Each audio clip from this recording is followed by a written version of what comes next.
నువ్వు నా జీవితంలోని గొప్ప సంతోషానివి రేఖ. నేను అది ఎప్పటికీ పోగొట్టుకోవాలనుకోవడం లేదు. ఈరోజు నీకు చెప్పాలనుకుంటున్నాను నేను నీ గురించి ఏం ఫీల్ అవుతున్నానో.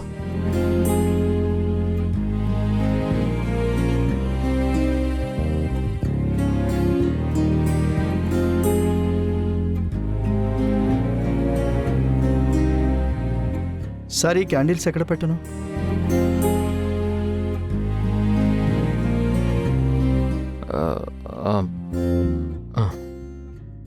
అక్కడ పెట్టే.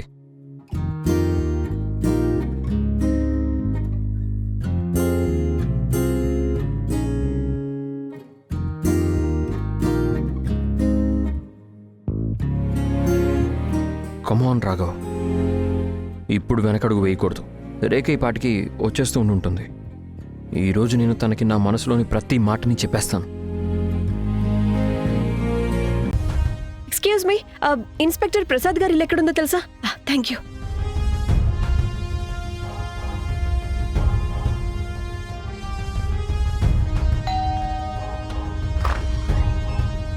చెప్పండి. ఇన్స్పెక్టర్ ప్రసాద్ గారి ఇల్లు ఇదేనండి? అవునండి, ఇదే ఆయన ఇల్లు. కానీ మీకు ఆయనతో ఏం పనుంది?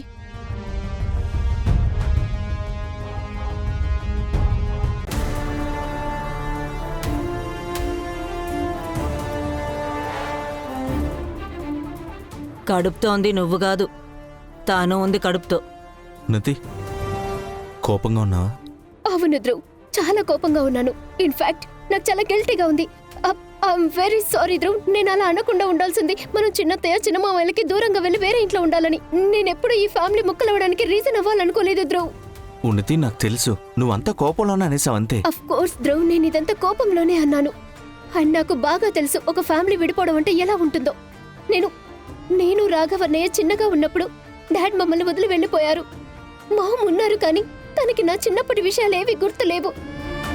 కానీ ధ్రువ్, ఐ నో నీకు మీ పిన్ని, బాబాయ్ అండ్ స్మిత అంటే ఎంత ఇష్టమో. అందుకే నేను ఎప్పటికీ మన ఫ్యామిలీ విడిపోవాలని అనుకోను. సో నేను ఏదైతే అన్నానో ప్లీజ్ అవన్నీ మర్చిపో. ఉన్నతి, నేను ఏ రోజైతే నువ్వు ఒక మొండిదనవి, నకరాలు మారే ప్రిన్సెస్వి అనుకుంటానో, నువ్వు అప్పుడే చాలా మెచ్యూర్డ్గా మనసుకు హత్తుకునేలా ఏదో ఒకటి మాట్లాడేస్తావు. దాంతో నాకు నీ మీద ప్రేమ ఇంకా ఎక్కువైపోతుంది. నువ్వు బాబాయ్ గురించి ఏం టెన్షన్ పడకు, నేను ఆయనతో మాట్లాడాను. ఇన్ఫ్యాక్ట్ నేనేమనుకుంటున్నానంటే, నేను ఈరోజు నిన్ను డిన్నర్ డేట్కి తీసుకువెళ్తాను. మన ముగ్గురం. మధ్యలో తానెందుకు? నేను ముందే చెప్పాను కదా. ఉన్నతి, మన ముగ్గురం అంటే నేను, నువ్వు అండ్ మన బేబీ. ఓ, ఈ స్ట్రెస్ లో నేను మర్చిపోతున్నాను. నేను ఒకసారి బబ్లీని చెక్ చేస్తాను. తన మూడ్ కూడా చాలా పాడైపోయింది కదా. నువ్వు మాట్లాడు, నేను కార్ తీసుకొస్తాను.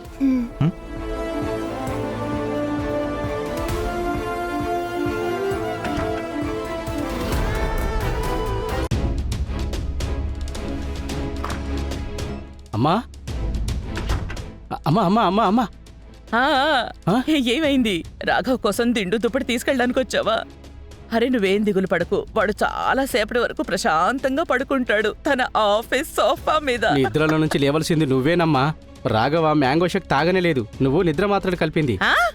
అలా ఎలా తాగలేదు? నాకిప్పుడే తెలిసింది, ఆఫీస్లో రాఘవ్కి ఎవరో అడ్డొచ్చారంట. దానివల్ల మ్యాంగో షేక్ మొత్తం కింద పడిపోయిందని. అయినా సరే నేను ఎంతో ఆశగా వాడి క్యాబిన్లోకి వెళ్ళాను. ఎవరికి తెలుసు, 1-2 గుటకలు తాగుంటాలే, ప్రభావం ఉంటుందిలే అనుకున్నాను. కానీ లేదు, వాడు తన క్యాబిన్లో కాదు కదా, మొత్తం ఆఫీస్లోనే ఎక్కడ లేడు. పిచ్చోడా, ఎప్పుడు ఈ విషయం చెప్తావా నాకు? అమ్మా, నేను నీకు ముందే చెప్పానుగా, ఆఫీస్లో నేను ఒక మామూలు వర్కర్ని అంతే, కానీ నీ గారాల కొడుకుని కాదు. అమ్మా దుర్గమ్మ తల్లి, నాకింత బుద్ధి లేని కొడుకుని ఎందుకు ఇచ్చావమ్మా? నాకు ఒక పని దొంగ కొడుకుని ఇవ్వాల్సింది కదా. నువ్వు ఇప్పుడు ఇష్యూ దాటి వెళ్తున్నావు. నేను చాలా కంగారుగా ఉన్నాను రా. నేనొకటి మాట్లాడుతున్నాను కానీ ఇంకోటి ఆలోచిస్తున్నాను. ఏం ఆలోచిస్తున్నాను తెలుసా? రాఘవ్ ఈ పాటికి రేఖతో తన ప్రేమ గురించి చెప్పేసుంటాడు. వాడు రేఖకి చెప్పేసుంటాడు. వాడి మనసులో మాట రేఖ మీద ప్రేమ. ఫోన్ చెయ్యి. ఎవరికి? రాఘవ్కి. అక్కడ ఏం జరుగుతుందో ఏంటో కనుక్కో.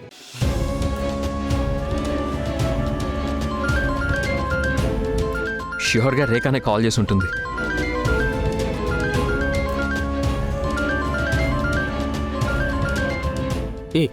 ఈ రాఘవ్ ఫోనే లిఫ్ట్ చేయట్లేదు. ఎందుకు లిఫ్ట్ చేస్తాడు? రాఘవ ఇప్పుడు మన ఫోన్ ఎందుకు లిఫ్ట్ చేస్తాడు? ఈ పాటికి రాఘవ రేఖ కళ్ళల్లో మునిగిపోయి ఉంటాడు. తన ప్రేమ సముద్రంలో మునిగి తేలుతూ ఉండుంటాడు. డుబుక్ డుబుక్. చాలమ్మా, చాలు. నీ ఈ ఊహగానాలు ఉన్నాయి చూడమ్మా, ఇవి నీ మైండ్ వరకు మాత్రమే పరిమితం చెయ్యి. నాకు చూపించొద్దమ్మా, నేనేం చూడలేనమ్మా. వద్దు. ఇప్పుడు మన పరిస్థితి ఏంట్రా? నువ్వు జైలుకి వెళ్తావా అమ్మా? నోరు శుభం పలకచ్చు కదరా.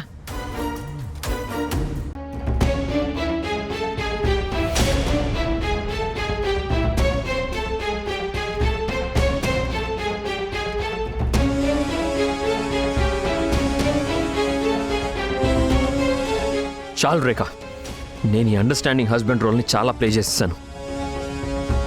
నీకు నా గురించి ఆలోచన లేనప్పుడు నేను నీ గురించి ఎందుకు ఆలోచించాలి? ఐమ్ సారీ, నాన్న ఇంటికి ఎప్పుడొస్తారో నాకు సరిగ్గా తెలీదు. ఏం పర్వాలేదు, మేము వెయిట్ చేస్తాం. సరే ప్లీజ్ మీరిద్దరు కూర్చోండి, నేను మీకోసం వాటర్ తీసుకొస్తాను. రేఖ, నువ్వేం టెన్షన్ పడకు. ఐఎమ్ షూర్ ఆయన తొందరగా వచ్చేస్తారు.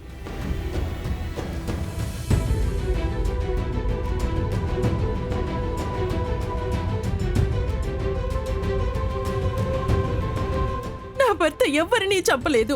ప్లీజ్ ఆయన్ని వదిలేయండి.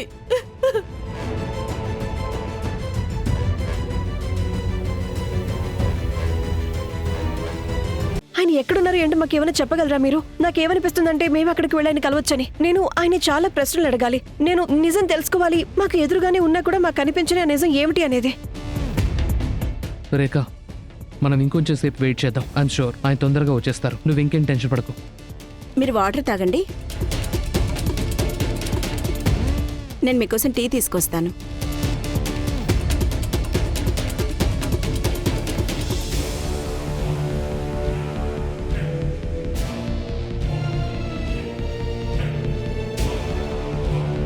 చాలా లేట్ అయిపోయింది.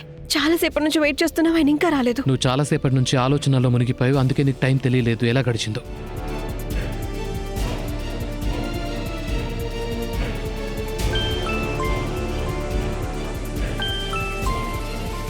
రాఘవ్,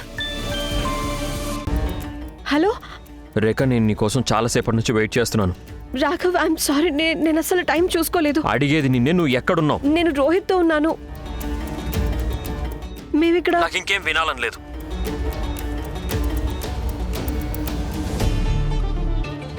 రాఘవ్, హలో.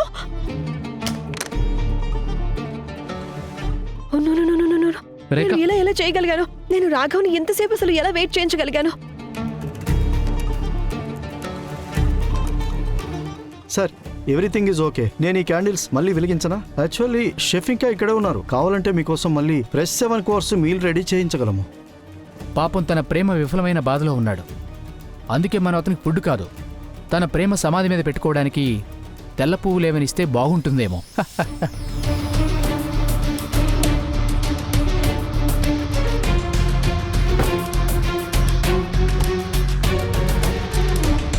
ఏమన్నా నువ్వు? నేను చెప్పను, ఏం చేస్తావు?